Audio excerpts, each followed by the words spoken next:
Hello everyone, I'm Gerald Chambers. This video is entitled, "The Solution is Not Using Drugs." Okay, now this was inspired by a therapy session I had with a client in drug treatment. And I asked him, what did he want to say to people? What would he say to someone who might be going through the same thing he's going through? He's in residential drug treatment and he's about to change his level of care. He's moving from inpatient to outpatient. And one of the things he was saying is that he struggled with leaving a highly structured environment where we provide food and shelter, and we also outline his day, what he has to do, classes, assignments, chores, all that, what time he wakes up, what time he goes to bed. And now he's going to outpatient, which is unstructured. Now he has to provide his own structure, and there are problems. That transition is hazardous. An ecotone is a biological boundary zone where two ecosystems meet and blend, like where the ocean meets the shore, where the forest meets the field, where daylight meets darkness.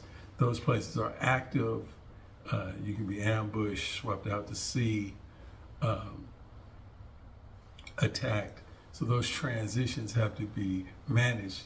And the reason why I'm bringing that up is because we're basically talking about a transition from inpatient to outpatient care. Very dangerous right there. And it's transitions are hard a lot of times for anyone, not just people in drug treatment. And so I thought I would talk a little bit about that and talk about what we talked about.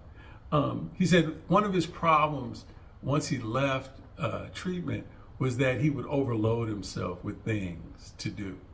And, in recovery, we talk about social acceptability is not recovery.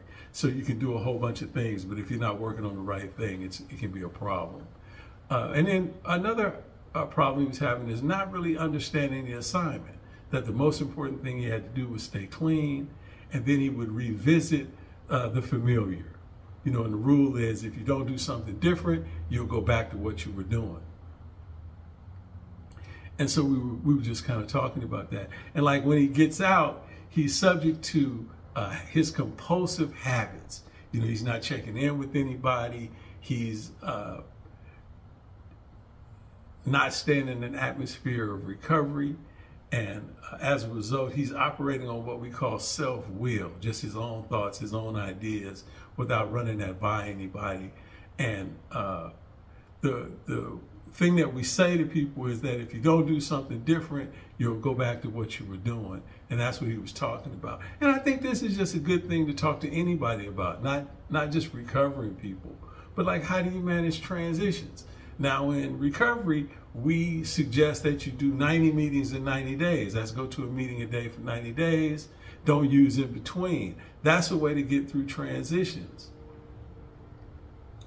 We also suggest that you sacrifice speed for clean time. You want to maintain your clean time over all else. So you don't want to move too fast in life and forget about what your number one objective is, and that is to try to live one day at a time without using. And remember that it's a process. It's a process. You're going through something. It takes time to change. So I'll repeat that. Don't overload yourself. Make sure you understand what the assignment is, and be careful revisiting familiar places, people, places, and things. Because, when we talk about human behavior, we talk about environments. You act a specific way in a specific environment. You go back to see your homeboys or go back to the block, you may find yourself triggered in ways that you didn't experience while you were in the comfort of drug treatment or while you were in a controlled environment. And so while you might not feel like using, you can quickly be overwhelmed by old habits if you go back and visit people without support, without talking it through, without having a plan for how you intend to stay clean. So I thought he had something valuable to say about transitions, and that's why we made the video. So me and Huey Newton want to say till next time.